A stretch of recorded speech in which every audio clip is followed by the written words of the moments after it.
This has been the most challenging year of my professional life, hands down.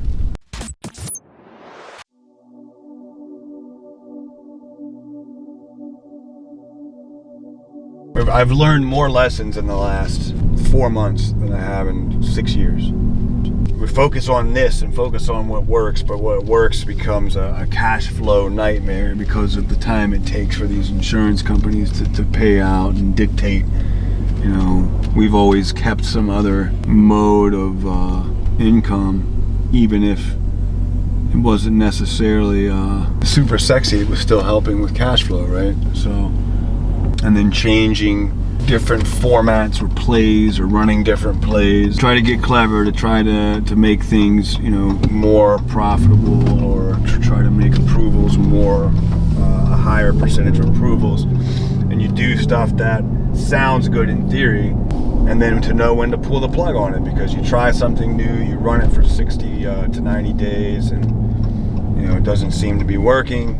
It's just all of these lessons, man. If I could give anyone out there while I'm going through it, which is why I want to document this, man. I called my homie this morning, Brandon, like literally, man, like I was probably this close to having a freaking panic attack. Just, I don't know, it's just everything kind of hitting me at one time. Everything that kind of could, would, or did, I would say, right? Like all these different hang-ups across 2 states, figuring out, like, over the weekend, like, okay, this doesn't make sense, this doesn't make sense, this was great in theory, this was great in theory. We're just going back to basics. And so I would encourage you, if you're listening to this, new or early business owner, like, keep it simple.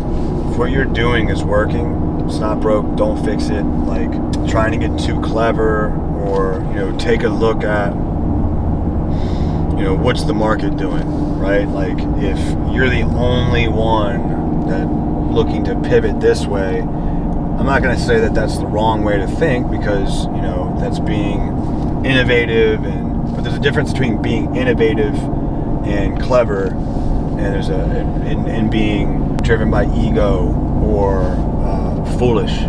We were talking about this, Brandon and I were talking about this. You can't skip steps. And I think that by nature of having those 3 years that I feel like I lost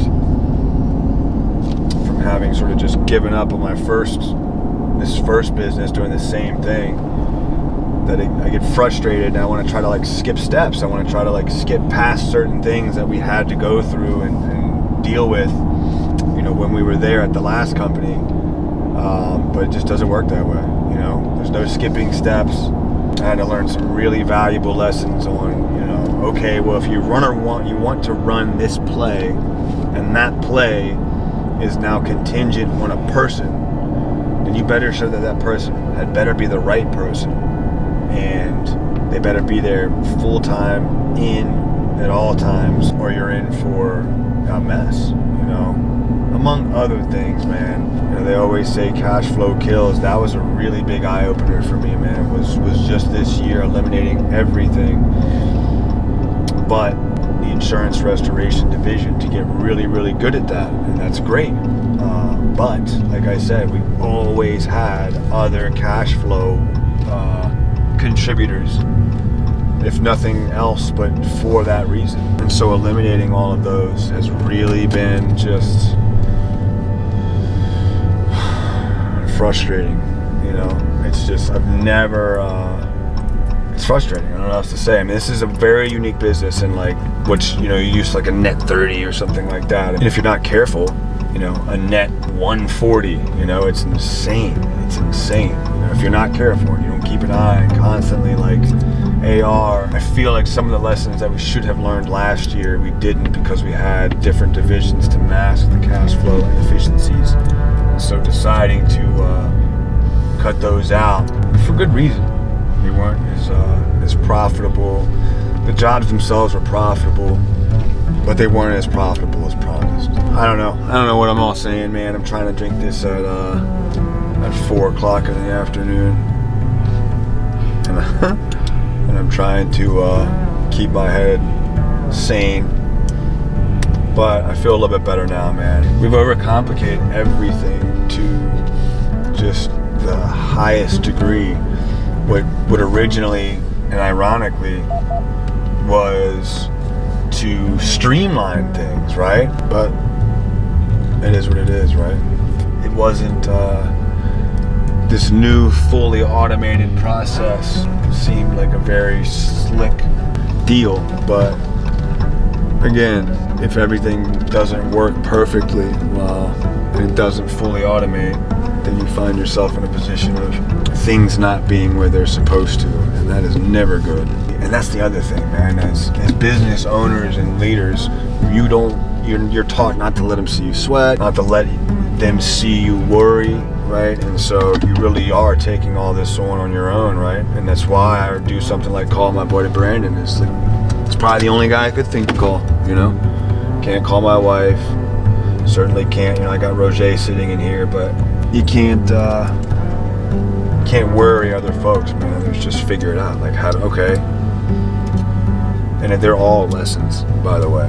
But yeah, man, I do also think this is a really good opportunity for me to share where I'm at. Honestly, this is probably the most honest, raw, it is not, right now, it is not fun. It's not sexy. It's exciting, but it's fucking scary, you got some real issues to figure out, man. And I hate the lack of control, right? This is such a unique industry in that you're relying on a third party to get your funds, and even if you have a financial institution like a financing company, they know the deal, right? Like retail, that is. That's where I don't know, man, retail. I'm starting to really miss it, man. I think in our market, a good healthy mix between the two. I'm starting to see why PE is so adamant about that. I think that's a big reason why. I think that potential cash flow pipeline issues, retail moving more consistently, for sure, which frankly at this point I cannot wait. I'm all about it. But again, man, our point was to get really, really good at the main thing that was the main spoke and that was driving this wheel. But we will learn from it, and as long as you can survive and learn, then it's not failure, it's learning. Lessons in this industry are really hard to learn. It's my regional now. I'm gonna go in there. Goodbye.